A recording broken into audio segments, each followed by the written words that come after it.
Bollywood celebs का नाम अक्सर अपने को स्टार्स के साथ जुड़ता रहता है और इसे लेकर वो कई बार चर्चा में आ जाते हैं और ऐसा ही बीते कई दशकों से होता आ रहा है। ऐसा ही कुछ हुआ है बॉलीवुड के एक्टर नाना पाटेकर के साथ। नमस्कार, मैं हूं साक्षी और आप देख रहे हैं जनहित टाइम्स का खास कार्यक्रम किस्सा। नाना पाटेकर बॉलीवुड फिल्म इंडस्ट्री के ऐसे अभिनेता हैं जिनकी एक्टिंग का कोई जवाब नहीं। नाना कॉमेडी से लेकर इमोशनल और हर तरह के सीन को बेहद बखूबी निभाते हैं। अपनी यूनिक डायलॉग डिलीवरी की बदौलत उन्होंने 90 के दशक में फैंस के दिलों पर राज किया है। उस समय उनकी कई फिल्में हिट रही।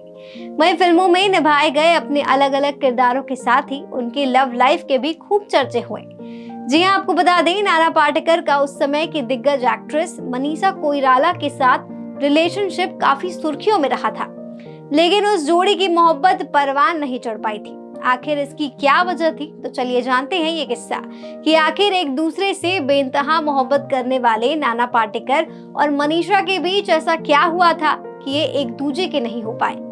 ये साल 1996 की बात है, जब फिल्म अग्नि साक्षी की शूटिंग के दौरान नाना पाटेकर और मनीषा कोइराला को एक साथ कास्ट किया गया। फिल्म अग्नि साक्षी में साथ काम करने के दौरान मनीषा और नाना को प्यार हो गया था। नाना पाटेकर उस समय शादीशुदा थे और एक्ट्रेस उनसे 20 साल छोटी थी। हालांकि अपनी पत्नी से रिश्ते ठीक न होने की वजह से नाना उनसे अलग रहते थे। एक साथ कई फिल्में करने के बाद नाना और मनीषा के अफेयर की खबरें सामने आई। हालांकि दोनों में से किसी ने भी कभी अपने रिश्ते को आधिकारिक तौर पर स्वीकार नहीं किया, पर कहते हैं कि मनीषा नाना से शादी करना चाहती थी। फिल्म की शूटिंग के दौरान ही मनीषा पर नाना फिदा हो गए। वहीं मनीषा उस समय विवेक मुश्रान से ब्रेकअप के दर्द से उभर रही थी। नाना की तरफ से मनीषा को फुल सिग्नल मिल रहा था, तो एक्ट्रेस का भी उनकी तरफ झुकाव हो गया और फिर दोनों की चुपके चुपके वाली लव स्टोरी शुरू हो गई थी। दोनों जमाने से छिपते छिपाते डेट पर भी जाने लगे थे। अग्नि साक्षी में साथ काम करने के बाद नाना और मनीषा संजय लीला भंसाली की फिल्म खामोशी में नजर आए, जो उसी साल 1996 में रिलीज हुई थी। तब तक उनकी ऑफ स्क्रीन केमिस्ट्री और प्यार की खबरें पूरी इंडस्ट्री में फैल चुकी थी। कहा जाता है कि नाना मनीषा के लिए काफी पॉजेसिव हो गए थे। इसकी वजह से वो उनके कपड़ों और उनके को स्टार्स के साथ इंटीमेट होने जैसे मुद्दे पर ऐतराज जताते थे। ऐसे में दोनों के बीच की तकरार इतनी बढ़ गई थी कि वो दोनों कई बार लड़ते हुए देखे गए। यही वो दौर था जब मनीषा को नाना संग अपने रिश्ते का कोई भविष्य नहीं दिख रहा था। नाना की हद से ज्यादा रोका टोकी से मनीषा तंग आ चुकी थी और फिर इनके बीच दूरियां बढ़ती गई।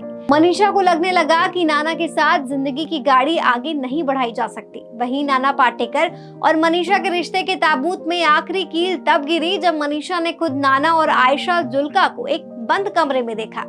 दरअसल नाना पाटेकर और आयशा जुल्का को साथ देकर मनीषा गुस्से से आग बबूला हो गई थी।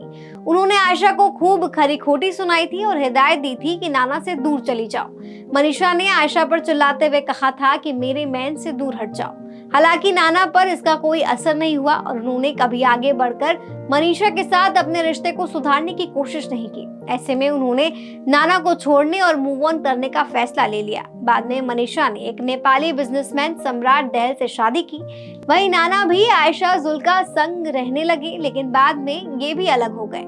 तो आज के किस्से में फिलहाल इतना ही। कल फिर आपके सामने हाजिर रहूंगे एक नए किस्से के साथ। अगर वीडियो पसंद आई हो तो इसे लाइक और शेयर जरूर करें।